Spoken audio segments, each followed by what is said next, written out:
chill. How about that? Demetrius thinks not so. He will not know what all but he do know.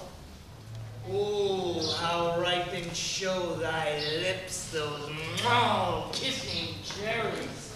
Tempting grow, that pure congealed white, high towards snow.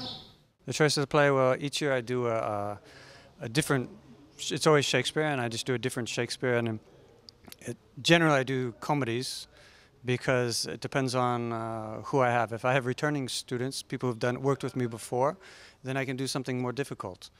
But, it generally tends to be the comedies. And also this place, it's fantastic for the comedies, but I don't know if it's fantastic for example, Macbeth. It's a very dark night play. Well, this one, the first time we worked in this place, we had prepared something for kind of a more closed inside performance, and you could see that in the way that we performed. But this place completely changed everything and transformed everything, as you've got the tree, you've got the sunlight, you've got people drinking beer. It's kind of in between an indoor performance and a street performance. It's somewhere in between that because it's in a courtyard, so it's outside. And I've learned step by step to adapt things to this space. And like I said earlier, that's why something like Macbeth, I would love to do Macbeth, but first off, it would have to be in the night. And this place doesn't necessarily lend itself to that. It's a very happy, sunshiny place. Ah, my gentle puck, come here, as though it should pierce 100,000 hearts. Yet, I should see Cupid's fiery shaft quenched in the chaste beams of the watery moon, and the imperial Vitaris passed on in maiden meditation, fancy-free. Now this year was good because of this sense that there are four major roles, the four lovers, the two women and the two men, and so there wasn't one big role, and that made it kind of nice in terms of working. But we had two worlds. We had the world of the lovers, and then we had the world of the fairies, the king of the fairies. It was actually kind of difficult to integrate the two worlds, the forest and the lovers. But it made for a nice group, an ensemble.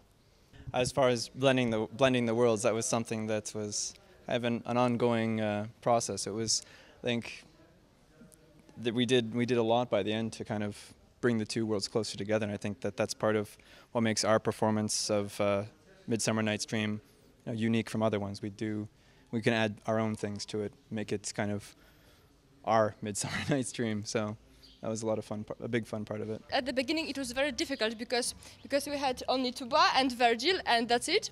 And John was looking for our lovers, was looking, and finally on March, I think, yes, it was on March.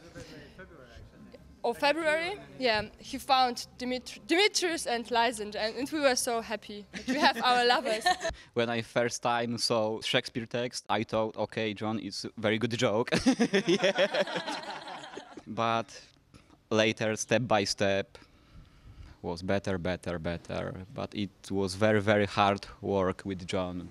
Actually, first, the most important thing was the text, because it was hard to understand for us. First we go through it and we try to understand it better, and then we come to the acting part. It is harder than understanding, because you have to give the feeling that you understood in a way. You have to have that feeling and you have to give that feeling.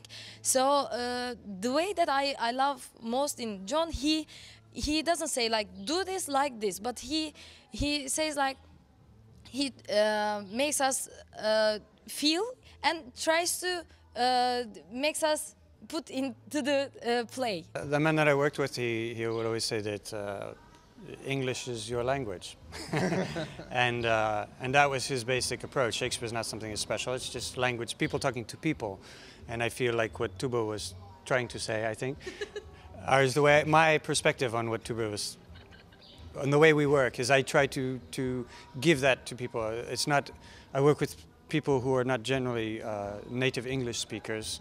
I don't know why, but that's what's important for me about this project.